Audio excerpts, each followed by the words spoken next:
The 2025 season for the Tulsa Golden Hurricane was disappointing. There's plenty of room for optimism. There's plenty to be excited about. We're going to take a look back at the 2025 season, look at some of the stats, look at the offense, the defense, and the schedule, and then talk about what's next for this team.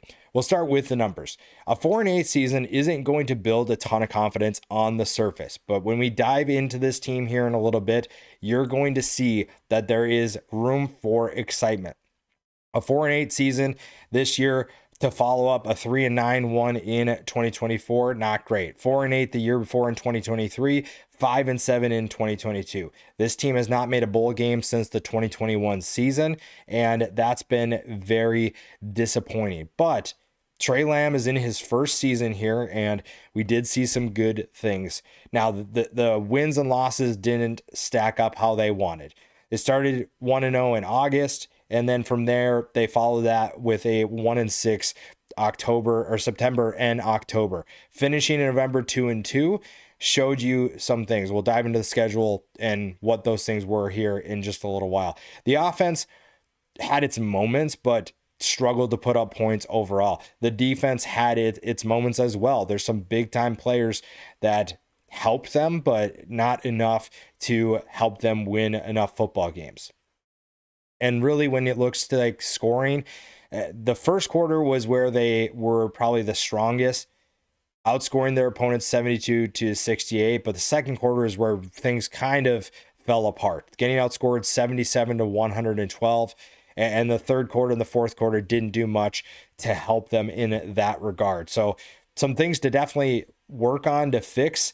And it's going to be interesting to see what Trey Lamb does to make that happen. Now, one of the reasons for optimism is at the quarterback position. While Baylor Hayes' numbers don't look exceptional, I think there's a lot of good in his game that could make him really fun to watch for this team. 2,158 yards passing, 12 touchdowns to 6 interceptions, took over for Kirk Francis early in the year, and it was clear that he was their best option. Now, I really like the one moment that I'll point to with Tulsa and why I think this team is going to be successful is Trey Lamb is changing how this team thinks of things. I remember they were playing ECU this year, and Baylor Hayes was kind of complaining that the ball was wet.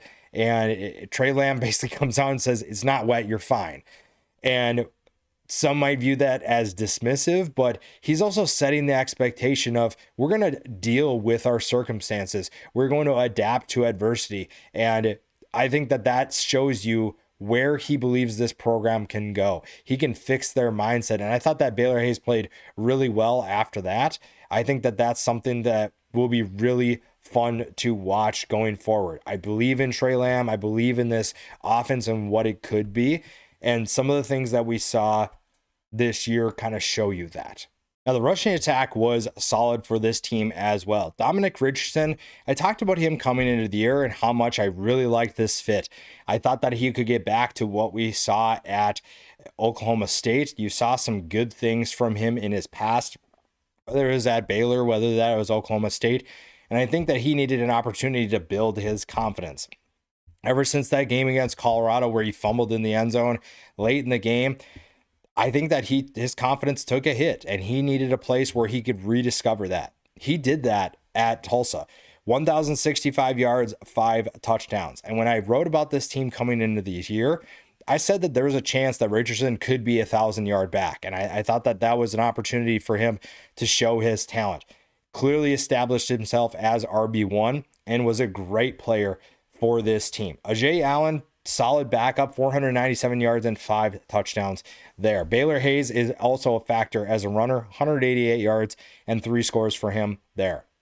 Now, the passing attack drops were a concern at times for this team, which doesn't help Baylor Hayes and his completion percentage. Now, Hayes has work to do as a young player trying to develop, but his wide receivers also need to take a step forward. They also need someone to be that alpha that takes over and is the guy that Baylor Hayes can go to consistently.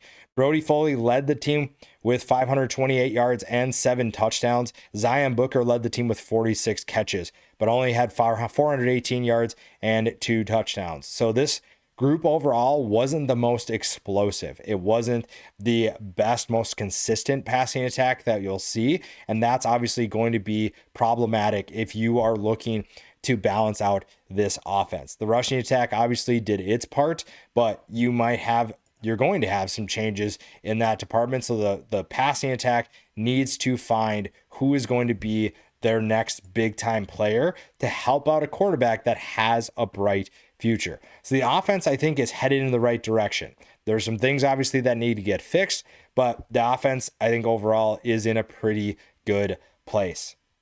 Now, when you look at the defense, this defense, I think, has some good pieces to build around, but there are also some things that need to get better. Stopping the run was not a strength of this team this year. The defensive line, though, had some really exciting players.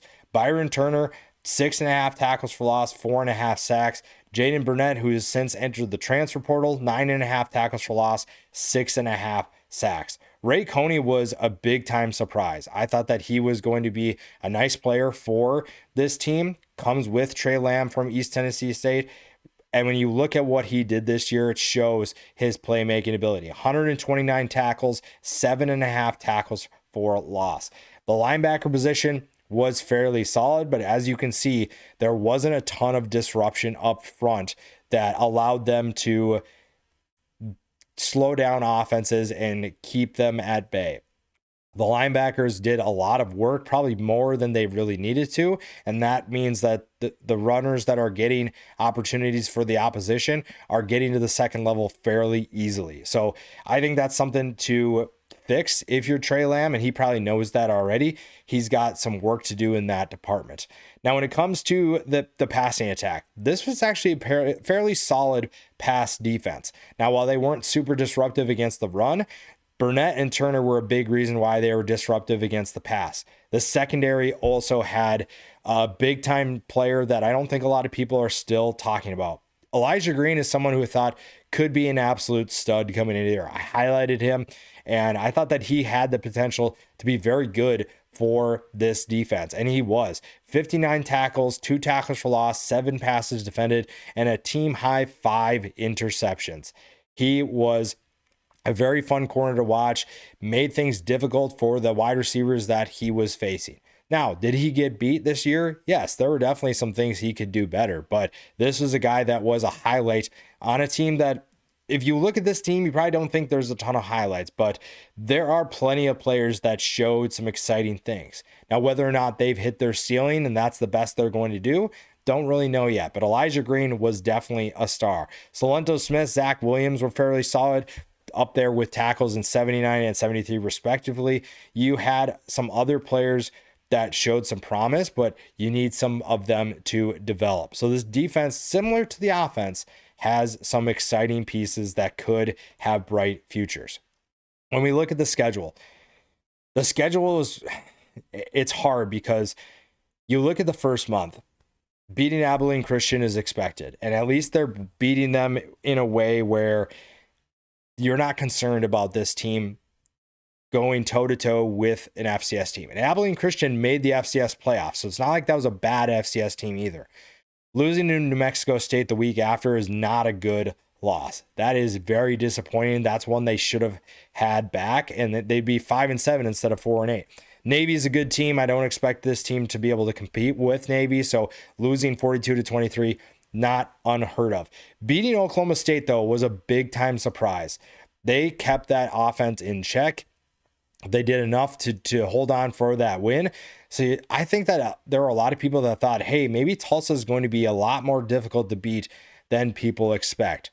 The next few games, though, didn't exactly do much to help them in that department. And when you face 3 potential American Conference contenders, that's always going to be tough. Tulane beat them 31-14, Memphis beat them 45-7, and ECU beat them 41-27. So that was always going to be a challenge. You knew that stretch was going to be rough, and it proved to be exactly that. The 1-point loss to Temple is another one that they'd like to have back. And when you're looking at ways that the season could have swung, you're looking at a potential bowl team if they beat New Mexico State and Temple. Lost to FAU 40-21. They beat Oregon State 31-14. I know Oregon State wasn't having the greatest year, but that was a surprising win. And when you look at what this team did going towards the end of the season, beating Oregon State and then stunning Army 26-25 said a lot about this team and what they could do. And then they also follow that up with a disappointing loss to UAB. So this is a team full of ups and full of downs, and you saw it through the entire year. The nice thing about Trey Lamb is he has changed this team's mentality, and you can see it with how they're competing in some of these games.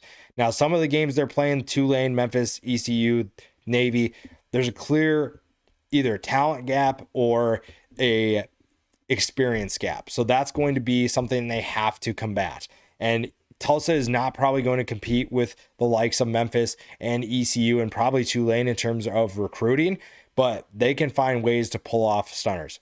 I really like what Trey Lamb has going. I like where he's bringing this program. And if you're looking for optimism, Tulsa has plenty of it. Even with the 4-8 season, Trey Lamb has this team headed in the right direction. I think Baylor Hayes is going to be really fun in the future. And like I said, Lamb has this program going where it needs to be, where a bowl game is going to be a possibility in 2026.